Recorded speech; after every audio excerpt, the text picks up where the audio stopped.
Hi friends, welcome back to Haris info time. அம்மா வீட்டில் பார்த்தீங்கன்னா கனகாம்பர செடி வந்துட்டு இப்போ தான் துளிர் விட ஆரம்பிச்சிருக்கு. துளிர் விட்டு பூ நிறைய பூக்க ஆரம்பிச்சிருச்சு. எவ்வளோ பூ பூத்துருக்குன்னு பாருங்கள். அதுவும் காற்று காலங்கிறதுனால பாதி பூ வந்துட்டு கீழே கொட்டி வீணாக போயிடுச்சு. மழை வந்தாலும் காற்றடித்தாலும் இந்த கனகாம்பரத்துக்கு உண்டானது வந்துட்டு கீழே கொட்டி போயிடுது.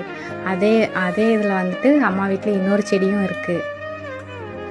மைசூர் மல்லின்னு சொல்லுவாங்க. உங்கள் ஊரில் என்ன சொல்லுவீங்கன்னு எனக்கு தெரியாது. ஆனால் எங்கள் ஊரில் வந்துட்டு மைசூர் மல்லின்னு சொல்லுவாங்க. ஓகே, பாய் பாய்.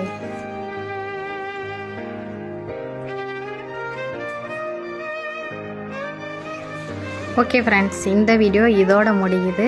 நம்ம சேனல் பிடிச்சிருந்தது அப்படின்னா சப்ஸ்கிரைப் பண்ணிவிட்டு ஃபாலோ பண்ணுங்கள். ஓகே, பாய்.